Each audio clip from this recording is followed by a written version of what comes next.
Perorangan. Ya, sama persis. Ini PT Perorangan. Ya. NIB, PT Perorangan. Ya. Nah, saya mau jelaskan NIB. NIB ada dua. Ini pertama, lampiran pertama, ini lampiran kedua. Oke. Ada yang WA saya, Pak, NIB saya tidak aktif. NIB itu aktif. Maksudnya ini yang aktif. Ya. Maksudnya belum terverifikasi. Bahasanya NIB saya tidak aktif.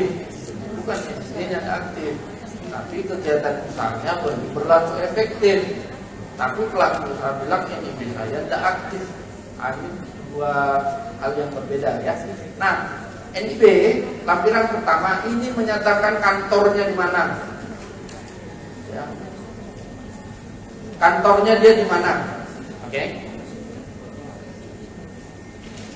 Jadi kedudukannya, kantor pusatnya lah ya, di mana?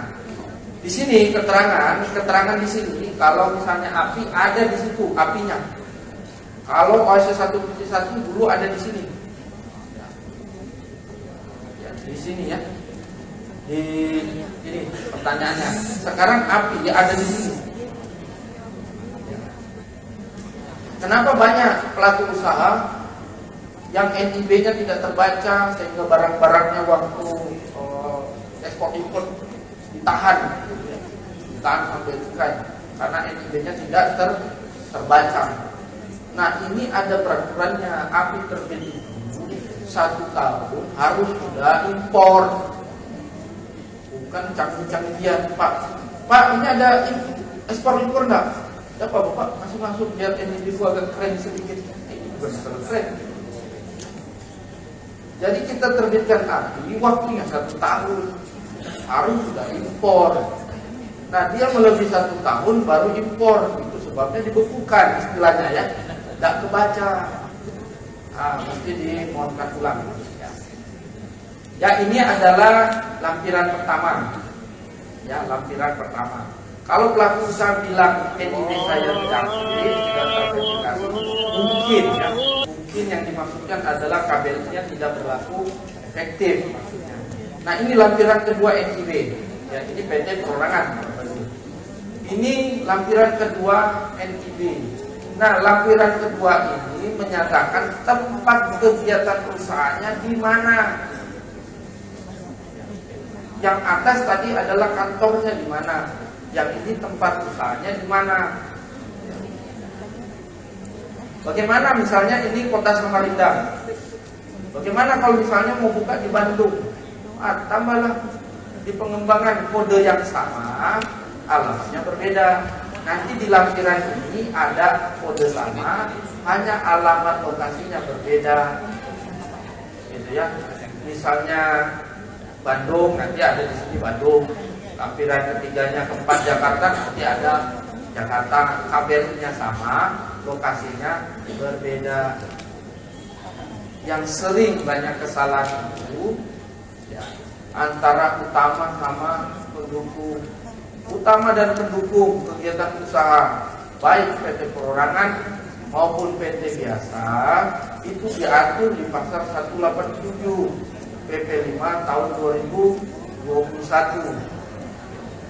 Di situ menerangkan tentang utama dan pendukung. Banyak pelaku usaha yang masih keliru. Jadi cara berpikirnya utama itu adalah yang di pusat. Gitu ya. Kalau misalnya buka di Jakartanya itu berarti pendukung. Ada yang isi begitu. Bukan begitu. Ya. Banyak sekali. Misalnya ini Samarinda kan, pusatnya di Samarinda. Ya. Ini kantor pusatnya Samarinda, Kalimantan Timur. Tiba-tiba perseroan ini mau buka cabang di Bandung. Nah, karena dia di Bandung, maka KBLI-nya yang di Bandung adalah pendukung. Itu keliru. Mesti tanya sama pelaku usaha. Itu kegiatan usaha di Bandung komersil atau tidak? Kalau misalnya komersil berarti dia utama. Dan KBLI utama itu wajib ada di akte Itu kata PP 5 tahun 2001, ya pasal 187 tadi. Yang pendukung itu tidak ada di akte. Yang utama-utama saja, makanya waktu pendirian di sistem ini hanya ada satu, utama aja dulu. Utama itu harus muncul dulu, terbit, baru bisa pendukung. Nah sekarang sistem ini bekerja dengan cukup baik. Ini NIB tampilan lama. Sekarang yang terbaru kalau pendukung, di sini ada tulisan pendukung. Karena dulu mata tidak bisa melihat itu KBRI utama atau pendukung dulu. Sekarang PSS berkembang. Sekarang kalau itu pendukung ada tulisannya persis di bawah kode ini, pendukung. Nah itu di perizinan tidak diterima KBRI pendukung itu. Banyak pelaku usaha yang mengakali ya. Nah, jadi ini NIB ya. Lalu bagaimana perubahannya? Ya, perubahannya bagaimana perubahan perizinannya pelaku usaha di PT perorangan menjadi PT biasa atau persekutuan modal. Kalau dia perubahan, kita masuk di perubahan. Sini ada di materi saja. Perubahannya tentang apa dulu Bapak Ibu? Itu dulu. Kalau perubahannya tentang hanya tadi anggaran dasar, ya, kegiatan usaha tanpa merubah nama dan orang. Dan orang ini pakai KTP ya. Ini kita lihat pakai KTP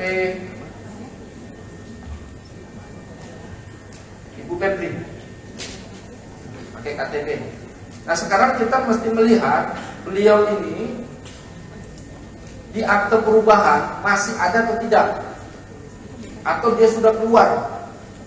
Kalau dia sudah keluar, kita tidak bisa melakukan perubahan apa-apa. Harus ganti penanggung jawabnya. Nanti kalau kita melakukan perubahan, dikatakan di sistem data tidak ditemukan. Padahal orang ini sudah keluar. Ya, harus melakukan perubahan penanggung jawab dulu. Ya. Kalau tidak ada merubah direkturnya, ya, langsung masuk ke perubahan badan usaha. Ya, yang ini kita klik.